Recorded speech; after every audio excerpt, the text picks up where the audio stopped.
Hidup orang Kristen penuh dengan pengharapan, katakan amin. Ada pengharapan dalam Kristus, maka itu Dia datang sebagai terang yang besar, the great light.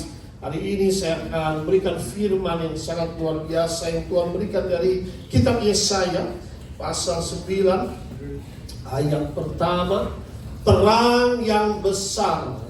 Baik, yuk sama-sama kita baca dalam firman ini, kitab Yesaya 9 ayat 1, 3, 2, 1. Bangsa yang berjalan dalam kegelapan telah melihat terang yang besar. Mereka yang diam di negeri kekelaman, atasnya terang telah bersinar. Amin. Kita perlu terang Tuhan, katakan amin. Orang yang hidup dalam kegelapan itu hidup tanpa pengharapan, ya.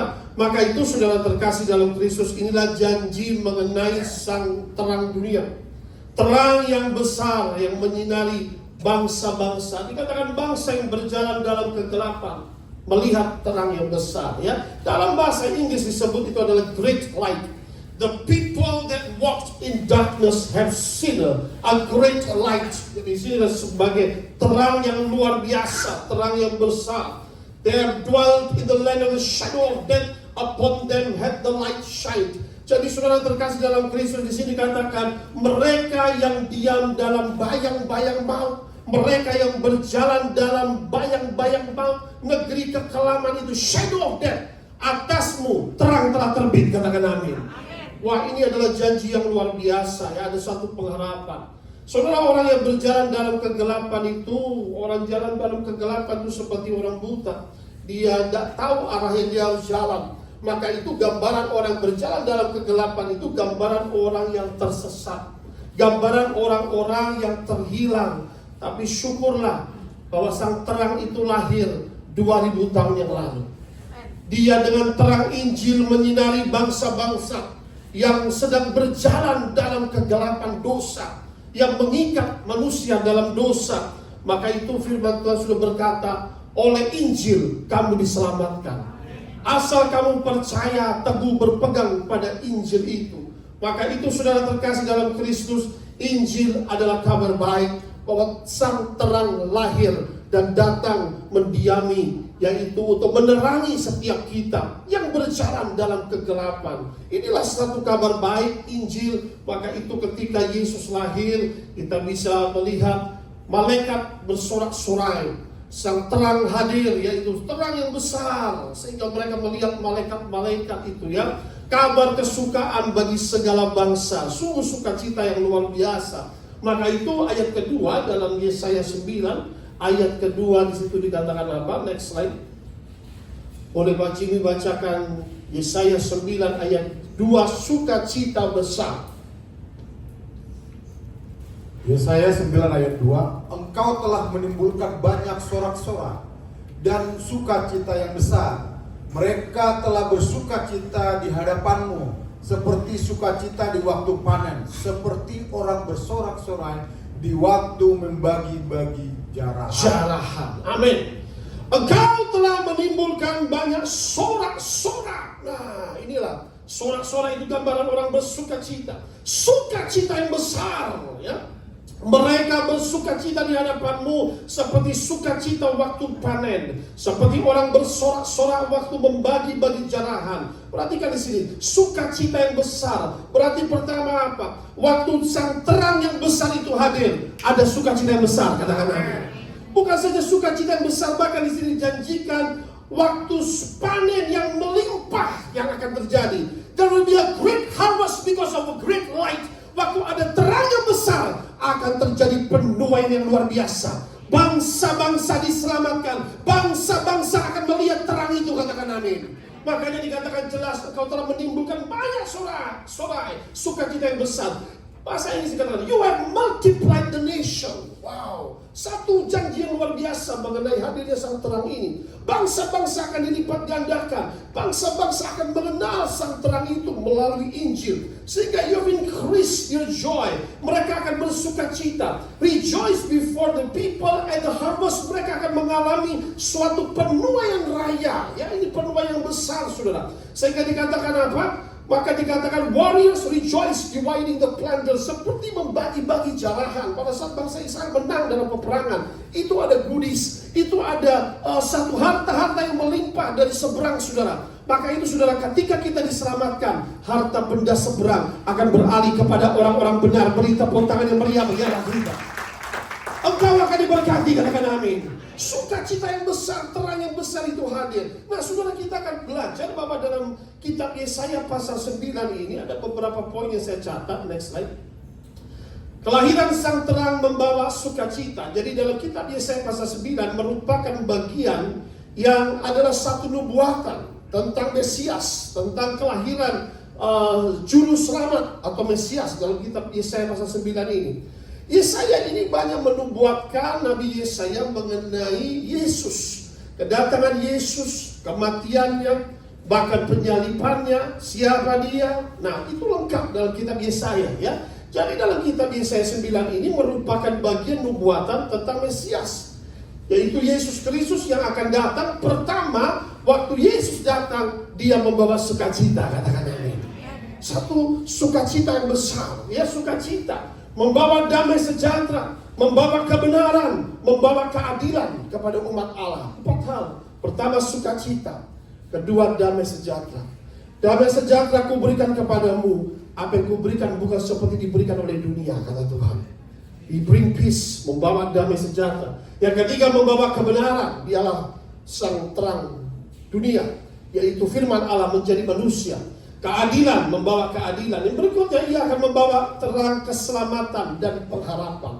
Ada pengharapan dalam Kristus, ada keselamatan. Maka itu terang Tuhan ini membawa keselamatan, membawa pengharapan. Yang ketiga, ia akan memperluas masyarakat umat Allah. Jadi dikatakan diperluas bangsa-bangsa. Bagaimana, saudara? Ia membawa kerajaan Allah hadir di bumi melalui gerejanya. Maka itu sekarang dikatakan seluruh dunia sudah ada gereja Tuhan. Sebelum kedatangan Yesus, ketika Yesus datang di awan-awan, kita akan melihat dari timur barat semua akan terangkat dan Tuhan Yesus akan dimuliakan. Beri tepuk tangan bagi Allah kita.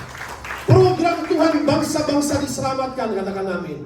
Yesus adalah Tuhan segala bangsa. Maka itu dikatakan sebagai Tuhan segala bangsa, dikatakan ia memperluas sehingga banyak jiwa akan diselamatkan. Inilah nubuatan sukacita. Karena satu sukacita terbesar adalah ketika seorang jiwa diselamatkan, seluruh malaikat di sorga bersorak-sorai, katakan amin. Sukacita itu bukan cuma kesembuhan. Engkau dalam Kristus, kesembuhan adalah hakmu, katakan amin. Kelepasan adalah hakmu. Bahkan berkat itu adalah hak anak Tuhan, katakan amin. Tapi sukacita terbesar waktu kita diselamatkan, katakan amin. Puji Tuhan, saudara. Ada banyak orang yang belum mengenal Tuhan, belum mengenal juru selamat. Inilah bagian tugas dari kita, memberitakan kabar sukacita ini. Ia akan membawa damai sejahtera, membebaskan umatnya dari penindasan. Ia akan memerintah umat Allah untuk selama-lamanya. Itulah isi dari yaitu Yesaya pasal 9 ini. Bahkan dikatakan tadi luar biasa, ya. Dikatakan engkau akan menimbulkan banyak sorak-sorai, sukacita yang besar. Mereka akan bersukacita di hadapanmu. Dan dikatakan sukacita waktu panen, ya, luar biasa. Next slide. Mengapa dikatakan akan mengalami sukacita? Mengapa kita perlu terang yang besar? Ada beberapa poin. Karena mereka yang tidak melihat terang yang besar itu, yang tidak percaya kepadanya, berada dalam kendali kerajaan kegelapan. Hanya ada satu, saudara, yaitu pertama adalah terang Tuhan, dan kedua adalah kegelapan, saudara. Ada amin. Orang yang tidak kenal terang ini berada dalam kegelapan. Di bawah kendali, di bawah kontrol kuasa kegelapan. Puji Tuhan, ketika kita datang kepada sang terang itu, kita dibebaskan dari kegelapan itu, katakan amin. Tapi kalau orang tidak tahu terang ini, dia tetap berada dalam kegelapan. Jadi karena tidak percaya, maka dia berada dalam kerajaan kegelapan. Kerajaan kegelapan ini menjerat, mengikat manusia dalam kegelapan dosa. Maka itu kita perlu sang terang ini. Menjerat, mengikat, ya, satu ikatan, ya. Maka itu dosa itu adalah satu ikatan, saudara, ya. Manusia diperbudak dengan rantai-rantai dosa, rantai, macam-macam rantai. Satu dosa itu bisa mengikat tangan, dosa berikutnya kaki, lalu semuanya itu ada ikatan-ikatan, saudara. Itu dosa seperti itu. Diperbudak seperti waktu bangsa Israel diperbudak, ikatan demi ikatan. Nah itu saudara, namanya slave. Kegelapan dosa telah membutakan manusia. Maka itu manusia perlu terang Injil untuk diselamatkan, untuk dibebaskan, dan juga untuk dilepaskan. Inilah kabar baik. Maka itu saudara terkasih dalam Kristus, kita boleh bersyukur bahwa sang terang dunia ini sudah hadir. Dan kita diberikan Injil untuk diselamatkan. Bagaimana untuk melepaskan diri dari kegelapan dosa? Ini yang menjadi satu hal yang penting. Apa yang diberitakan oleh Injil itu? Bertobatlah supaya kamu boleh masuk dalam kerajaan surga. Katakan amin.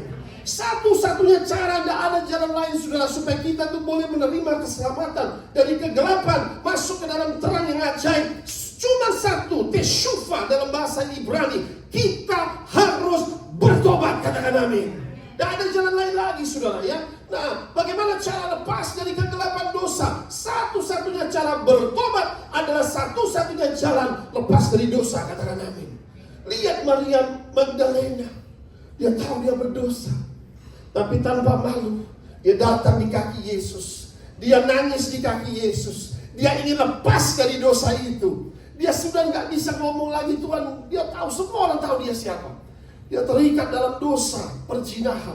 Sebagai wanita pekerja seks komersial, dia nangis saja di kaki Tuhan. Dia tahu, aduh sudah benar berdosa. Mau ngomong apa, Tuhan sudah tahu dosaku. Tapi Tuhan mengasihi dia. Dosamu yang banyak diampuni. Katakan amin. Kalau kita mau itu seperti itu, Maria Magdalena bertobat. Penyesalan akan dosa. Dia nangis, aku ingin lepas Tuhan. Dan puji Tuhan, Alkitab mencatat Yesus melepaskan dari 7 roh jahat yang mengikat wanita ini akan perbuatan dosa. Jadi kalau orang melakukan dosa, ketika ada step, itu step of sin. Yang pertama yang masuk itu adalah roh jahat. Makanya baru-baru ini saya baca, dikasih tahu istri saya, ada 14 tahun anak bisa bunuh mamanya, papanya, bahkan neneknya, sampai adik kakaknya, ada yang sampai lompat dari pagar pun dikejar-kejar, ditusuk-tusuk. Oh, kok bisa gitu kan? Karena main game online itu Mobile Legend Mobile Legend. Nah, ya itu memang dulu di sini juga ada pelepasan main Mobile Legend sudah. Masuk Baphomet, masuk macam-macam, ya kan? Nah, jadi saudara perhatikan. Hati-hati, saya mau kasih tahu bagaimana masuk dosa itu. Dosa pertama masuk itu dari mana, mata. Maka itu matamu gunakan hanya untuk membaca firman Tuhan. Katakan amin. Melihat hal-hal yang baik. Ketika mata kita melihat pornografi masuk. Dulu ada orang pelepasan bola-balik yang pornografi melulu. Akhirnya masturbasi, akhirnya melakukan hal-hal yang tidak baik. Saudara, mata itu masuklah roh jahat, mempengaruhi, mengkontrol alam sadar, alam pikiran, alam bawah sadar. Maka itu lihatlah segala sesuatu yang baik, saudara. Apalagi di zaman seperti ini, apalagi anak-anak, waduh, gampang sekali dikasih HP. Ini racun, saudara. Kalau bisa lihat YouTube apa semua, dia explore sana sini, bahaya sekali. Makanya anak zaman sekarang sifatnya pemberontakan. Dikit-dikit diomongin, apa sih? Oh, waduh, nah. Saudara harus bisa berkata begini, jangan ya dek, jangan ya. Nah, saudara tatap saya kayak saya ini orang dari planet mana gitu, kaget gitu kan? Gak apa-apa. Ya kan kalau anaknya marah-marah dikit, atau berontak, jangan ya dek. Ya. Saudara, ini zaman sekarang ini dosa masuk melalui mata. Lihat yang kotor, atau lihat hal-hal film-film action. Tiba-tiba ingin balas dendam, ya, anak kecil lihat Superman, tiba-tiba dia ingin lompat, jatuh, ya kan, akhirnya, nah itulah hal-hal seperti itu. Nah hati-hati apa yang kita lihat, iya kan? Nah main Mobile Legend, makanya saya bilang ini sudah pasti, kalau orang dunia berkata, kesetanan, sehingga bisa bunuh orang tuanya sendiri. Saya bilang itu pekerjaan roh jahat, benar, akhirnya pas masuk dalam kantor polisi tanya, kenapa kamu bunuh? Waktu dia sudah sadar, dia bingung kok sudah berdarah-darah semua. Kok pada sudah mati? Tidak tahu Pak, ada bisikan. Nah, seringkali orang pikir ini ada bisikan. Saudara, ada memang gangguan roh jahat. Maka itu kata Tuhan, usirlah setan-setan. Terang Injil memberi kuasa untuk mengusir setan-setan, melepaskan yang terikat supaya manusia disadarkan. Katakan amin. Amin, saudara. bahwa terang Injil membebaskan, katakan amin. Gereja harus ada kuasa, katakan amin. Itu saudara. Yesus bagaimana melayani dengan murid-murid, usir setan-setan, sembuhkan yang sakit. Maka melalui terang Tuhan, yang sakit disembuhkan, yang terikat dilepaskan, sehingga terjadi pertobatan, katakan amin.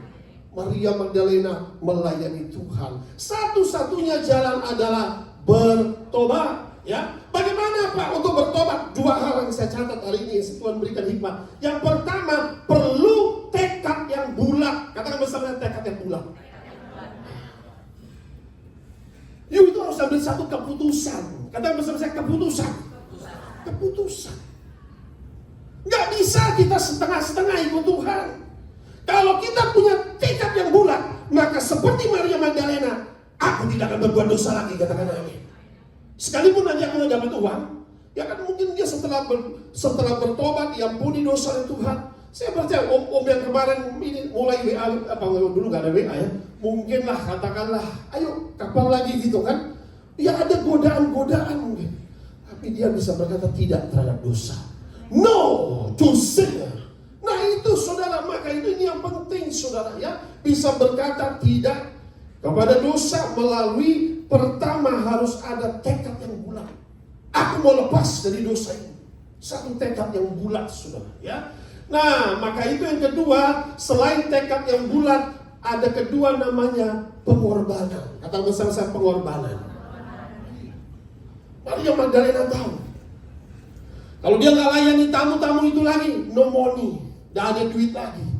Apalagi layani Tuhan, apa duitnya? No. Tapi dia tahu, upahku besar di surga. Orang yang memandang kerajaan surga, orang yang mencari kebenaran, dia tidak cari upah dunia. Karena apa? Orang jiwa-jiwa yang diselamatkan, sesungguhnya engkau adalah orang yang kaya dalam Tuhan. Beri tepuk tangan yang meriah bagi kita. Kita mau kaya dalam Tuhan atau cuma kaya harta dunia, itu pilihan saudara. Kaya harta dunia disiksa di alam maut, masuk neraka percuma saudara. Harus kaya di sorga dan kaya di bumi, katakan amin. Kaya di sorga, kaya di bumi. Kaya di bumi melakukan perbuatan baik, pemberian kepada sesama manusia. Ya baik saudara ya. Yang pertama tekad yang bulat, kedua pengorbanan. Saya mau berkorban. Saya nggak mau lagi berbuat dosa. Apapun resikonya itu. Sekalipun saya nggak dapat job orderan itu lagi. Ya kan? Dulu ada seorang pembunuh. Ketika saya melayani bersama, saya kaget tiba-tiba dia adalah pembunuh bayaran yang suka penggal kepala orang. Saya kaget saudara. Ya tiba-tiba satu hari bersaksi sama saya, ya kan? Jadi saya ikut sama dia, pelayanan dia penjara sana sini. Wah, saya boleh ini. Pak, mau nggak Nusa Kambangan? Ayo, saya siap terima tantangan. Sampai pelayanan penjara itu mana ada duit saudara? Kita keluar duit, kasih makan sana sini, semua ongkos pribadi saudara. Ayo sama-sama. Satu peristiwa dia, kita tidur sama-sama satu kamar. Dia bilang, Pak, dulu pekerjaan saya Pak adalah tukang penggal kepala orang. Aduh, kata saya. Ya ampun, tukang jagal ini. Samping saya tidur, saya takut dia ini maksudnya, waduh dia nggak sadar nanti dia kesetanan nih. Udah gak bertobat ini orang ya kan. Wah kok bisa begitu, bagaimana jadi pendeta? Iya Pak, saya waktu itu sudah hukuman mati Pak, katanya. Iya, masuk Nusa Kambangan. Saya bilang, Tuhan aku mau bertobat. Kalau engkau berikan aku itu hukuman mati, kalau engkau keluarkan aku dari penjara, maka aku akan berikan hidupku melayani seumur hidup, bahkan ke penjara-penjara. Wah, satu nazar yang dia berikan. Dan apa yang terjadi? Dalam 3 bulan ada surat perintah kebebasan. Itu kalau bukan keajaiban Tuhan tidak mungkin saudara. Apapun masalahmu, apapun keterikatanmu, hari ini ada kabar baik. Tuhan akan melepaskan engkau. Beri tepuk tangan yang meriah bagi kita. Dia bisa bebas dari hukuman mati dan dia sungguh melayani di penjara ke penjara. Gak tahu Pak uangnya dari mana, ada saja orang yang bisa mensupport pelayanan ini. Ya, itu luar biasa ya. Sehingga dari pembunuh bayaran, kepala orang penggal saudara. Nah, satu peristiwa dia bilang, Pak, setelah sudah repent lah, sudah bertobat, tiba-tiba dapat tawaran. Ketika duit kanker kantong kering begitu kan, tahu nggak kanker kantong kering? Tiba-tiba ada orang telepon, kamu dapat job order Ayo lakukanlah seperti dulu kan pembunuh bayaran. Oh enggak, saya sudah bertobat. Ya saya kasih kamu 500 juta. Waduh, bingung ya. Enggak mau. Ditelepon lagi, mari kita ketemuan. Nah, ketemuan, dibawain cash 1 miliar, saudara. Nah, orang ini sempat goyang, saudara, imannya. Iya kan? Dia bawa itu 1 miliar pulang, saudara. Nah, dia udah berubah, setannya udah mulai masuk ke dia. Yang dia mikir cuma, waduh 1 miliar aku kaya, ya kan? Nah, akhirnya apa, saudara? Puji Tuhan, pacarnya orang Kristen, dia bilang, kok saya lihat kamu ada yang berbeda. Nah, sudahlah, kalau besok saya tidak pulang, apapun terjadi dalam hidup saya, padahal sudah mau pagi-pagi. Jam 5 itu dia maksudnya rencana itu lusa jam 5 mau lakukan itu, penggal orang itu, ya kan? Tiba-tiba saudara dia, Tuhan jamah, dia berdoa, Tuhan bilang kembalikan. Dan kau sudah berjanji bertobat, dia bisa kembalikan uang itu dan tidak jadi. Dan dia datang ke gereja, di sini dia perjamuan kudus, langsung dapat ayat, itu roti ada perjamuan. Kalau kamu tidak bertobat, kamu sudah tempat sunyi. Waduh, dia sampai nangis, saudara. Tuhan tahu kalau kita bertobat ada upahnya, katakan amin. Itu sudah. Makanya pertama harus punya tekad yang bulat dan pengorbanan untuk meninggalkan dosa yang mengikat, saudara, katakan amin. Setan akan mencobai orang yang jatuh dalam dosa untuk jatuh dalam dosa yang sama. Dosa sebelumnya apa? Perzinahan, bisa lagi jatuh dalam perzinahan. Dosa sebelumnya, mabuk-mabuk, bisa lagi jatuh dalam dosa yang sama. Lubang yang sama, itu yang akan dicoba. Kelemahan yang sama, itu yang akan dicari oleh setan, ya. Maka itu saudara terkasih dalam Kristus, kita harus punya tekad yang bulat, ya, untuk lepas dan meninggalkan kebiasaan buruk dalam hidup kita. Katakan amin. Karena terang Injil sudah engkau dengarkan hari ini, katakan amin. Kalau enggak, hidupmu masih dalam kegelapan. Sudah ikut Tuhan masih dalam kegelapan, kebiasaan buruk. Nah, itu harus ditinggalkan, ya. Kebiasaan buruk ataupun kebejatan, kecemaran, kejahatan dan segala kenajisan, ya. Baik, itulah harus ditinggalkan kebiasaan buruk, ya. Harus ada suatu tekad yang bulat. Aku mau tinggalkan, ya, kebiasaan buruk, nikotin, tabako, ya kan, rokok, vape, ya, tinggalkan. Apa itu juga, ya, pergaulan buruk, pesta pora, kemabukan, orgis, seks bebas, obat-obat terlarang. Kalau dahulu kau melakukan hal seperti itu, hidup dalam kegelapan, maka hari ini engkau harus menjadi orang-orang yang sudah dimerdekakan oleh terang Tuhan. Beri tepuk tangan yang mulia-mulia kita, supaya hidup kita boleh memuliakan Bapa di surga, katakan amin. Tapi kalau kita masih sama, saudara, saya mau kasih tahu, hidupmu belum merdeka. Hello, amin, saudara. Ya. Hari ini terang yang besar hadir untuk memerdekakan engkau, katakan amin. Jangan hidup dalam pura-pura atau kemunafikan. No, I want to be delivered. Aku mau bebas, katakan amin. Iya, aku mau lepas, aku mau bebas. Injak itu rokok itu. Aku mau cerai dengan rokok ini. I divorce this cigarette, I divorce this alcohol. Aku mau cerai, aku mau stop buat dosa. Dan aku mau menjadi orang yang dimerdekakan, diurapi, dipenuhi Roh Kudus. Amin, saudara. Ada harga yang harus dibayar, dan harga itu adalah pengorbanan, katakan amin. Ya. Kalau kau ikut Tuhan gak berani bayar harga, gak berani berkorban, percuma, saudara. Tekad yang bulat dan apa? Pengorbanan. To sacrifice. Tuhan gak lihat uangmu, Tuhan mau hidupmu bagi Tuhan.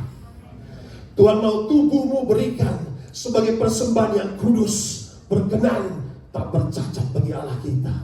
Hidup kita adalah milik Tuhan. Hidup kita bukan milik kita. Karena Dia sudah tebus kita dengan darahnya. Engkau sudah dibeli dan harganya lunas dibayar. Beri tepuk tangan yang mulia bagi Allah kita. Itulah terang Injil, saudara.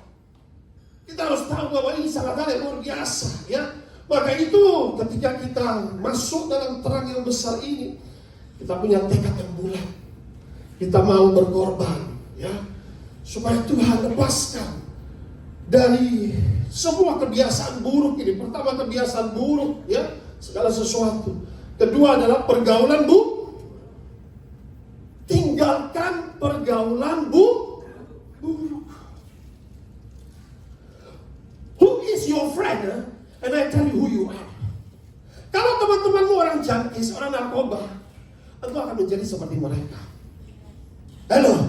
Kalau teman-temanmu orang mata ngerembet dia, engkau jadi seperti mereka. Karunia Nabi tunduk kepada Nabi, katakan amin. Saul duduk, nanti ada rombongan Nabi datang, dia sedang sedang berkorban menyembah memuji Tuhan. Nah, engkau akan menjadi seperti salah satu seperti mereka, katakan amin. Karena urapan itu mengalir, katakan amin. Pergaulan yang buruk merusak kebiasaan yang baik. Bertemanlah dengan teman-teman yang positif, saudara. Ada amin.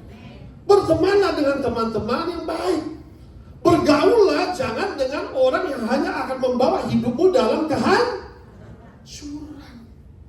Kecuali kau ini bisa menjadi terang bagi dia. Kalau kau nggak bisa jadi terang bagi dia, mundur 10 langkah. Benahi hidupmu dulu, katakan amin. Iya. Kalau saya mau kasih tahu, yuk ke diskotik, ke bar, itu bau rokoknya pulang itu masih ada, saudara. Iya kan? Tapi yuk ke gereja, urapannya sampai pulang, melimpah sampai seminggu itu. Beri tepuk tangan yang meriah dalam hati. Haleluya, katakan amin.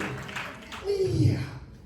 Maka itu tinggalkan kebiasaan buruk, tinggalkan pergaulan buruk. Iya kan? Maka itu bertobat. Firman Tuhan hari ini mengingatkan, ya, jadi bahwa kita harus punya tekad yang bulat, suatu pengorbanan. Kalau tidak bisa ada ketamakan, keserakahan, ya harus kita tinggalkan. Judul, keserakahan, tamak. Orang tamak, orang serakah, ini apa? Judi online. Judul, ya kan? Judi online. Karena apa? Dia tidak puas dengan penghasilannya. Coba judi, dapat 10 juta. Ayo makan-makan, bingung sih, kenapa? Dapat duitnya, ya kan? Dapat lagi 50 juta. Besok hilangnya 100 juta, lebih besar. Lalu, stres, saudara. Iya kan? Saya mau kasih tahu, lebih baik sedikit tapi berkat Tuhan daripada melimpah tapi uang jin di bawah tuyul dan setan. Halo, ada amin. Iya. Uang setan itu tidak gratis. Enak di depan, saudara. Uang setan itu apa? Judi online, money game, ya kan? Money game, monster money, uang setan, monster money. Saudara, saya kasih tahu ini kita ada dalam resesi sampai beberapa tahun ke depan, dan akan banyak perusahaan-perusahaan fiktif muncul, perusahaan-perusahaan palsu, sehingga kau akan dikecoh, saudara. Kalau kau tamak dan serakah, bisa cepat naik uangnya. Kau invest model robot-robot begitu, nanti lebih banyak, saudara, tipu-tipuan. Akhirnya saudara terjerat karena dosa, ketamakan, dan keserakan. Bekerjalah yang real bisnis, katakan amin. Real bisnis, ada usaha jelas. Saudara harus real, usaha jual beli jelas, ini jelas. Bapak buka toko apa, nah itu jelas. Investasinya jelas, jangan begini pengen kaya cepat, tutup itu perusahaan, hilang uangnya, ya. Karena apa? Monster money, uang gampang, saudara, uang setan, korupsi, investasi bodong. Maka itu bertobatlah. Nah, ini kita belajar firman Tuhan yang bahwa luar biasa, bahwa Mesias datang membebaskan dari kutuk dosa, dari kuasa dosa. Kuasa dosa itu dari iblis dan juga dari hukuman kekal. Inilah bangsa melihat terang yang besar. Next slide, kita akan baca firman Tuhan bahwa tetap dalam Yesaya pasal 9 ada kelepasan dari musuh. Yesaya pasal 9 ayat 3 sampai 4, nanti baca di situ Yesaya 9 3 sampai 4. Yesaya 9 ayat 3 sampai 4. Sebab kuk yang menekannya dan gandar yang ada di atas bahunya serta tongkat si penindas telah kau patahkan seperti pada hari kekalahan Midian. Sebab setiap sepatu tentara yang berderap-derap dan setiap jubah yang bermulat darah akan menjadi umpan api. Apa sih terang yang besar itu dimaksud oleh Alkitab? Kali ini kita belajar. Yesaya 9:1-2, saudara sudah mendengar. Apa yang dimaksud terang yang besar? Saya mau kasih tahu, terang yang besar membawa kelepasan. Katakan amin. Jesus, He bring a deliverance. Ya, maka itu dikatakan Mesias, dia membawa kelepasan bagi bangsa-bangsa. Sebab kuk yang menekan gandar yang di atas bahunya, kuk itu satu ikatan, saudara. Gandar itu seperti kerbau yang dipasang ke kuk itu. Nah, dibawa kemana-mana, dijadikan budak, suruh bekerja seperti itu, ya. Kuk yang menekan gandar yang di atas bahunya serta tongkat si penindas. Nah, itu kau patahkan seperti pada hari kekalahan Midian. Ini pertama kabar baiknya. Kuk yang menekan, artinya apa? Sang terang hadir yang datang untuk membebaskan terang besar ini. Pertama, melepaskan kita dari kuk dosa yang mengikat, saudara. Katakan amin. Itu ikatan dosa dilepaskan, itu kabar baik. Yang kedua, sang terang besar hadir melepaskan dari kuk perbudakan. Menjadi budak, orang yang melakukan dosa adalah budak dari dosa, diperbudak oleh iblis hidupnya. Seperti bangsa Israel waktu diperbudak oleh Fir'aun, disebut dengan a strong man. He's a strong man. The devil is a strong man. Perhatikan apa kata Yesus, sama dengan perjanjian lama dan perjanjian baru. Fir'aun digambarkan sebagai strong man yang memperkerjakan bangsa Israel, umat Allah, seperti rodi, gak dibayar, bahkan semuanya serba sedikit. Dikerja rodi, jahatnya Fir'aun itu, saudara. Demikian, saudara, Tuhan melepaskan dari kuk dosa, melepaskan dari keterikatan, penindasan, tongkat penindas. Nah, ini satu kabar baik. Seperti orang kuat itu menindas, ya, seperti Fir'aun. Apa pekerjaan iblis seperti Fir'aun? Merampas hak hidup orang-orang Israel, umat Tuhan. Iblis itu merampas hak hidup orang percaya. Ketika diikat dalam dosa, manusia yang hak hidup dirampas. Merampas kebahagiaan, merampas berkat, merampas destiny. Harusnya menjadi, sudah ada takdirnya diberkati anak Tuhan, dirampas oleh iblis. Pencuri datang mencuri, membunuh dan membinasakan. Seperti halnya Fir'aun, ya, orang kuat merampas hak hidup bangsa Israel. Diperbudak, tidak bisa bahagia, susah, sehingga mereka berdoa kepada Tuhan. Ya, itulah pekerjaan, ya. Mereka menjadi lemah, tidak berdaya, di bawah bondage, ya. Inilah pertama, kelepasan dari musuh. Kenapa? Sangat bersuka cita dibawa kelepasan dari musuh. Orang yang terikat dan bisa dilepaskan itu, maka bersuka cita akan dilepaskan dari kuasa kegelapan, ya. Sebab setiap sepatu tentara yang berderap-derap dan setiap jubah yang berlumuran darah akan menjadi umpan api. Tentara yang berderap-derap ini berbicara weapons of war. Bukan saja dilepaskan dari ikatan perbudakan, tapi dilepaskan dari semua senjata lawan. Baik, kita akan berikan firman. Ini gambaran orang buru-buru yang dilepaskan. Ya. Next slide. Promise of deliverance, janji kelepasan. Ini loh, orang yang diikat ini rantai-rantai dosa mengikat. Ya. Kuk dosa yang mengikatmu, segala kuk dosa yang mengikatmu, ada satu kabar baik. Kuk dosa yang akan dipatahkan, katakan amin. Engkau akan bebas, engkau akan lepas. Nah, itu luar biasa, ya. Kuk apa saja dipatahkan? Kuk kegagalan, kuk kekalahan, kuk penindasan, kuk perbudakan, kuk penyakit, kuk penderitaan, kuk kesengsaraan, kuk kesukaran. Semuanya kabar baik dilepaskan oleh Tuhan Yesus Kristus. Beri tepuk tangan yang meriah bagi anak kita. Kalau selama ini kau hidup dari kegagalan, jangan khawatir, hari ini Tuhan akan lepaskan kau. Kuk kegagalan ataupun apa? Kekalahan. Wah, hidupnya kok kalah melulu, gitu kan? Ditindas, diperbudak, slavery, penyakit, dalam sakit penyakit, dalam penderitaan, dalam kesengsaraan. Tuhan mau Anda hidup damai sejahtera, Anda hidup bahagia, katakan amin. Ini satu gambaran, Tuhan akan bebaskan. Every yoke of bondage with sin and Satan be broken in Jesus' name. Every yoke of slavery, yoke of trouble, yoke of sickness, yoke of defeat, yoke of failure, yoke of stagnation be broken in the name of Jesus. Beri tepuk tangan beri negara kita. Semua kuk penindasan, kuk kekalahan, kuk perbudakan, segala kuk masalah, kuk penyakit dilepaskan dalam nama Yesus, katakan amin. Itu hadirnya sang terang, katakan amin. Oh, kita percaya kita punya terang yang besar, ya. Every burden of the shoulder be lifted up. Semua beban yang ada di pundakmu itu akan diangkat.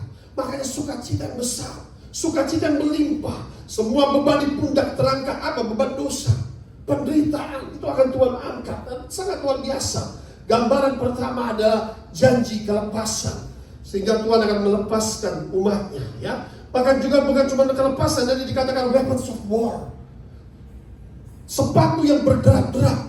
Nah, weapons of war, iblis itu kalau berperang, makanya dikatakan peperangan kita bukan melawan darah dan daging. Musuh kita bukan sesama manusia, tapi kerajaan kegelapan itu, ya. Sehingga mereka juga ada tentara-tentara, pakai tentara-tentara iblis. Mereka juga membawa senjata-senjata perang itu. Nah, tapi kabar baik, saudara. Promise of protection. All weapons of war defeated. Semua senjata di tempat iblis bagimu tidak akan berhasil dihanguskan oleh api Tuhan. Katakan amin. Akan menjadi umpan api tadi dikatakan. Yuk kita kembali. Sebelumnya kita lihat Yesaya. Ya. Sebab setiap sepatu tentara yang berderak-derak, sepatu tentara iblis, setiap jubah yang berlumuran darah yang berdarah-darah akan menjadi umpan api Tuhan. Beri tepuk tangan yang meriah berdarah kita. Tuhan akan membebaskan semua panah-panah api si jahat itu, saudara. Next slide. Ya. All weapons of war defeated. Semua senjata di tempat iblis bagimu tidak akan berhasil. Tercatat dalam Yesaya 54 ayat 17. No weapon formed against you shall prosper. Every tongue which rise against you in judgment you shall condemn. Semua senjata di tempat iblis bagimu tidak akan berhasil. Semua dakwaan yang dilontarkan kepadamu di pengadilan Allah akan dinyatakan salah. Sebab Tuhan adalah kebenaran kita. Beri tepuk tangan yang meriah bagi kita. Dia membenarkan, Dia memuduskan, saudara, ya. Senjata iblis ini dilucuti dan tidak berdaya. Setiap senjata di tempat terhadap engkau, Yesaya 54 ayat 17, tidak akan berhasil. Setiap orang melontarkan tuduhan melawan engkau dalam pengadilan, akan engkau buktikan salah. Inilah yang menjadi bagian hamba-hamba Tuhan dan kebenaran yang mereka terima daripadaku. Bukan karena kita benar, tapi karena Dia benar yang membenarkan kita. Katakan amin. Ini luar biasa janji Tuhan, sehingga kita boleh bersukacita, ya. Baik, saudara, ini satu ayat yang terakhir dalam Yesaya 9 5 sampai dengan 6. Baik, Ibu Sarah boleh baca kitab Yesaya 9. Kerajaan Mesias membawa damai, ayat 5 sampai 6.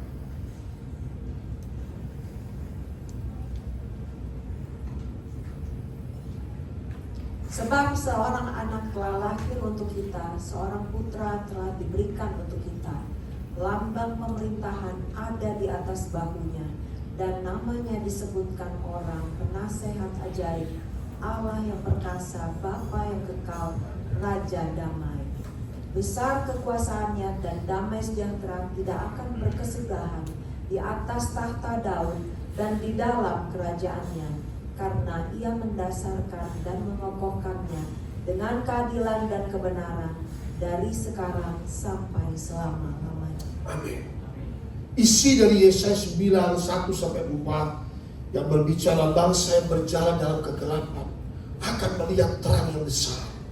Bangsa yang berjalan dalam kegelapan artinya tanpa pengharapan, atau juga dalam ketakutan, dalam kecemasan, dalam teror, dalam ketidakpastian, ya, dalam kegalauan. Hari ini punya kabar baik bahwa dengan lahirnya Putra Allah ini, Sang terang besar ini, Ia memberi pengharapan akan hidup yang kekal itu. Ia memberi damai sejahtera, bahkan penebusan dari semua penindasan musuh. Maka itu Mesias dicatat di sini punya 4 gelar, ya. Yang pertama, sebab seorang anak telah lahir untuk kita. Siapakah terang besar dikatakan seorang anak telah lahir untuk kita? Seorang putra diberikan bagi dunia. Lambang pemerintahan ada di atas bahunya. Yang pertama, Dia adalah seorang raja. Katakan amin. Yesus adalah seorang raja. Matinya ditulis King of Jews, raja orang Yahudi. Dia seorang raja, dan kerajaannya kerajaan kekal dan tidak berkesudahan. Maka 4 gelar yang diberikan Ada 4 yang tercatat di sini. Pertama adalah penasihat ajaib, ya. Penasihat ajaib. Yang kedua, Allah yang perkasa. Yang ketiga, Bapa yang kekal. Dan keempat, Raja damai. 4 gelar yang luar biasa disebut penasihat ajaib. Dalam bahasa Inggris, Wonderful Counselor. Dia memiliki hikmat ilahi. Dia memberikan nasihat-nasihat yang sangat luar biasa melalui firman-Nya. Sehingga firman-Nya itu sangat ajaib. Salah satu firman yang disabda di bukit sabda itu, berbahagialah orang, berbahagialah. Wow, itu sangat luar biasa. Dan juga mengenai hal tidak boleh khawatir, tidak boleh takut. Akan dikatakan burung di udara yang tidak menanam, yang tidak menuai, dipelihara oleh Bapakmu di surga. Engkau lebih berharga daripada burung di udara, katakan amin. Itu hikmat yang luar biasa, saudara, yang tidak pernah disabdakan oleh orang lain. Makanya dia disebut Wonderful Counselor. Bunga bakung di ladang yang tidak memintal, tapi didandani Allah demikian indahnya, lebih indah dari pakaian Raja Salomo. Hai orang yang tidak percaya, jika Allah mendandani saja bunga bakung di ladang, apakah Dia tidak akan mendandani engkau? Katakan amin. Berbicara mengenai hal-hal sehingga kita boleh mengalami sukacita, tidak khawatir, ya. Maka itu jangan takut, bahkan dikatakan jangan cemas, jangan khawatir. Nah, itulah satu penasihat-penasihat yang ajaib. Jangan menghakimi sesama manusia. Dan prinsip firman-Nya sangat luar biasa. Yang kedua, Dia adalah Allah yang perkasa, disebut sebagai Mighty God. Dia melakukan perbuatan-perbuatan ajaib dalam pelayanannya. Buta melihat, tuli mendengar, lumpuh berjalan, bahkan orang-orang mati dibangkitkan. Nah, itulah perbuatan-perbuatan ajaib sebagai Mighty God. Bukan cuma itu, sebagai Allah, Dia juga mengampuni dosa. Dia mengampuni dosa. Itulah kealahan Yesus, mengampuni dosa. Dia juga memberkati. Adakah punya lauk pauk, punya makanan? Tidak punya. Yang satu hari keliling danau tidak dapat berkat, saudara. Saya mau kasih tahu, makanya dikatakan firman Tuhan, terkutuklah orang yang mengandalkan manusia, yang mengandalkan kekuatan sendiri. Kita seringkali kita mengandalkan kekuatan kita sendiri. Kekuatan kita terbatas. Mengandalkan skill kita, mengandalkan kehebatan kita, pengalaman kita. Petrus gak kurang pengalaman apa? Tapi nol, saudara. Hari-hari ini, saudara, kau boleh punya pengalaman hebat, engkau boleh punya backing hebat, keadaan akan makin parah. Tapi hari-hari ini ketika kau mengandalkan Tuhan, tebarkan jalamu sebelah kanan, engkau akan mendapatkannya. Beri tepuk tangan yang meriah bagi anak kita. Diberkatilah orang yang mengandalkan Tuhan, katakan amin. Andalkan Tuhan, saudara. Kita gak bisa andalkan kekuatan kita, terbatas. Tuhan bisa mengubah jalan buntumu menjadi jalan keluar. Engkau kok gampang hanya seperti ini, muter-muter gak dapat satu malaman, tiba-tiba tebarkan, ikuti saja, nurut aja sama Tuhan. Ya, disebut dengan Allah yang perkasa, He's a mighty God. Dia mengampuni dosa, Dia juga menjawab doa. Mintalah padaku, maka aku akan memberikan kepadamu. Itulah kealahan. Bahkan juga Dia memulihkan hidup kita. Dia memberi hidup kekal. Dia membangkitkan orang mati, memberi nafas hidup, memberi kuasa. Itulah mighty God, kealahan Yesus. Yang berikutnya dikatakan Dia adalah Bapa yang kekal. Seperti Bapa menyayangi anak-anaknya, menyediakan apa yang kita perlukan. Itulah kasih Kristus begitu besar, memanggil kita anak-anaknya. Sangat luar biasa. Yang keempat, Dia Raja Damai, Prince of Peace. Dia membawa damai, saudara. Raja damai. Apa pendamaian yang Yesus lakukan, saudara? Pendamaian yang sangat luar biasa. Dia memperdamaikan seluruh umat di dunia ini dengan dirinya sendiri, supaya kita yang tadinya terputus hubungannya dengan Allah Bapa, melalui pengorbanan yang di atas kayu salib, melalui darahnya yang tercurah, kita boleh dibenarkan, diampuni dosanya, diangkat menjadi anak-anak Allah. Beri tepuk tangan yang meriah bagi kita. Dia memperdamaikan kita dengan Bapa di surga, katakan amin. Itulah Raja Damai. Kita boleh bersyukur sehingga kita melayani Tuhan yang luar biasa, Tuhan yang dahsyat, Raja yang luar biasa, besar kekuasaannya, damai sejahtera tidak akan berkesudahan. Bahkan dikatakan ia mendasarkan mengokohkannya dengan keadilan, kebenarannya dari sekarang sampai selama-lamanya. Baik, kita akan mengakhiri. Next. Datanglah kepada terang besar itu. Yohanes 1:4-5 terakhir. Dalam dia ada hidup, dan hidup itu adalah terang manusia. Terang itu bercahaya di dalam kegelapan. Kegelapan itu tidak menguasainya. Saudara, maka itu firman ini berkata yang terakhir. Di dalam Yesus ada hidup, katakan amin. Kita menyembah Allah yang hidup, Allah yang bangkit, Allah yang luar biasa, yang memberi hidup kekal, menghidupkan orang mati. Bahkan yang mati imannya, hari ini kau dihidupkan, katakan amin. Luar biasa. Dalam dia ada hidup, dan hidup itu adalah terang manusia. Maka dikatakan terang itu bercahaya dalam kegelapan. Terang itu lebih kuat dari kegelapan, saudara. Amin. Saudara, boleh masa lalumu gelap, tapi dia Allah yang penuh kasih. Dengan terangnya dia akan mengangkat kita, dia akan menyinari kita. Seperti orang yang tersesat melihat terang itu, mencari terang itu. Mari anakku, terang Tuhan akan menuntunmu dalam kebenaran, katakan amin. Dia tidak pernah meninggalkanmu. Sekalipun kau tersesat, sekalipun engkau sedang pahit hatimu, sekalipun kau sedang sakit hatimu, sekalipun kau mengalami masa-masa yang sukar, terang Tuhan bersinar atasmu. Ya baik dan luar biasa. Terang itu bercahaya, kegelapan tidak dapat menguasainya. Itulah janji Tuhan yang diberikan kepadaku. Aku jaga, kata Tuhan. Setan tidak dapat menguasai anak-anak Tuhan. Beri tepuk tangan bagi Allah kita. Terima kasih Tuhan, kalau terang yang besar dan ajaib. Haleluya.